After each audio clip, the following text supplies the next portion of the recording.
You have to be under a rock if you haven't heard about the passing of Queen Elizabeth. Well, since she passed, nations are demanding to cut ties with the British monarchy once and for all. They don't want Prince Charles or King Charles III no more than they wanted Queen Elizabeth. And they don't want to be bound and tied to these people because if you look at the history, there has been so much death and destruction because of this queen. And, I was looking at some of the articles, and there are so many that don't like King Charles III either. In fact, he's probably even less likable than his mother. So, ladies and gentlemen, Queen Elizabeth II has passed on, and there are some people that are mourning her, and there are many people on this earth that choose not to want to mourn her because of the terrible history that this family has in racism and colonialism, and they have tortured and killed people.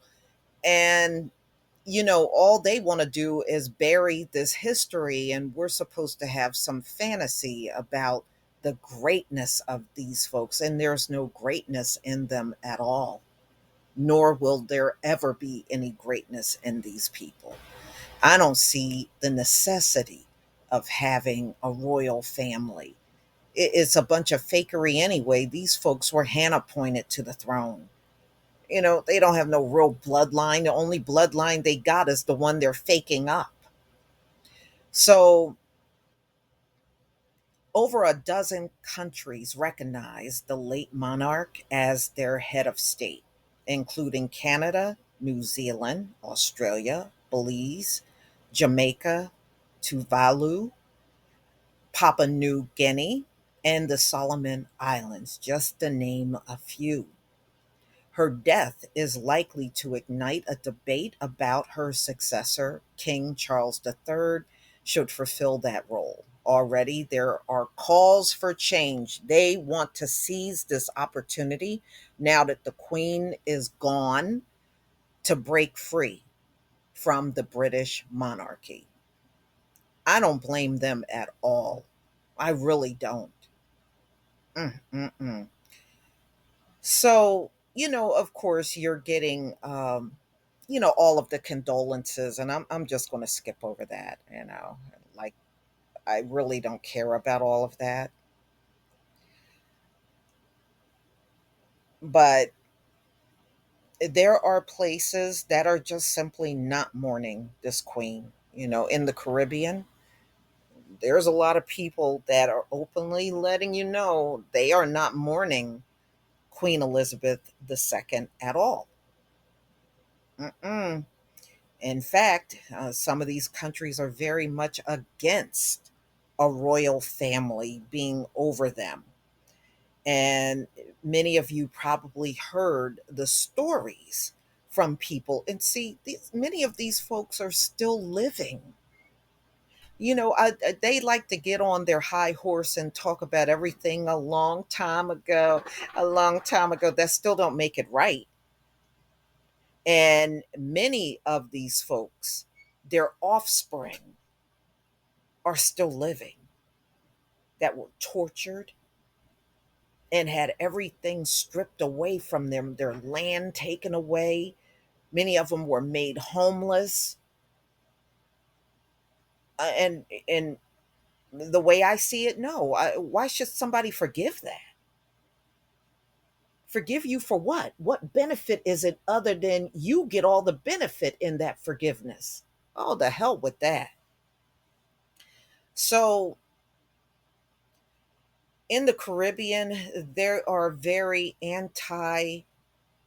um, they're against this royal family. They're anti royal family. And this has grown across the Caribbean. They want to bring an end to colonialist thinking and conversations on indigenous rights into the mainstream. Ladies and gentlemen, I want you to hear what some of these head of states are saying about cutting ties with the British monarchy.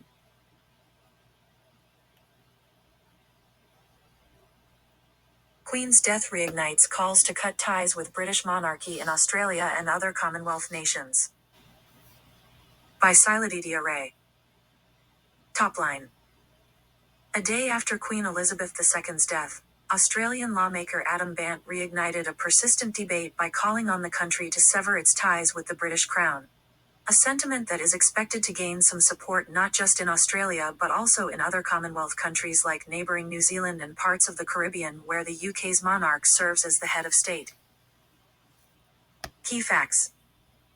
Bandt, the leader of Australia's Progressive Greens Party, mourned the Queen's death on Twitter but called on Australia to move forward by cutting ties with the British monarchy and becoming a republic.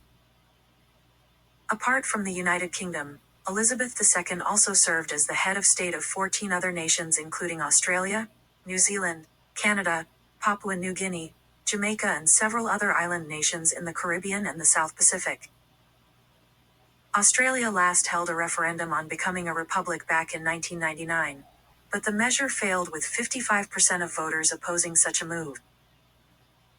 New Zealand's Prime Minister Jacinda Ardern, who paid tribute to the deceased monarch by calling her extraordinary, has previously said she expects her country to become a republic within her lifetime. The sentiment appears to be stronger in parts of the Caribbean, where British rule is linked to a history of slavery, and where Prince William and his wife Kate were met with protests during a recent visit, along with calls for an apology and slavery reparations. Jamaica, the most populous Caribbean nation in the Commonwealth realm, began the process of transitioning into a republic in June and is expected to remove the British monarch as its head of state sometime before its next general election in 2025. Big number. 51%. That is the percentage of Canadians who oppose having the British monarch as the head of their state, for generations to come, compared to 26% who support such a move, according to a poll conducted by the nonprofit and nonpartisan Angus Reid Institute in April this year. According to the survey, 67% of Canadians oppose Charles as the King and official head of state of Canada. Key background. Last year, the Caribbean nation of Barbados became the most recent country to remove the British monarch as its head of state and become a republic.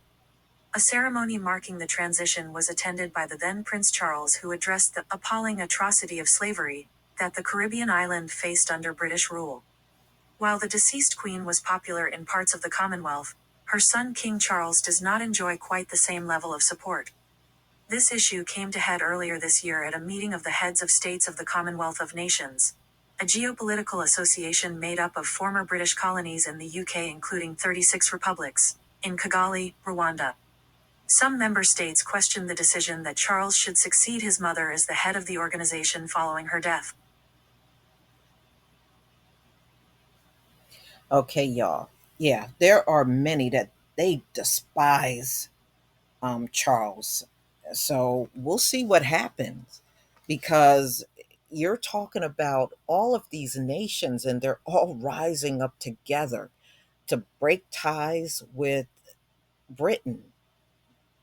So over the next few weeks and months, we'll see what happens. And I'll definitely do more videos, especially if the Caribbean they all come together and break ties with the monarchy. It'll be interesting. I think Charles's reign is going to be very different from his mother. I don't think he's going to have all of these countries like she once did. I think many of them are going to ultimately break away, but we shall see. Please leave your comment and subscribe. Don't forget to hit on the notification bell, and I'll see you on the next video. Peace, family.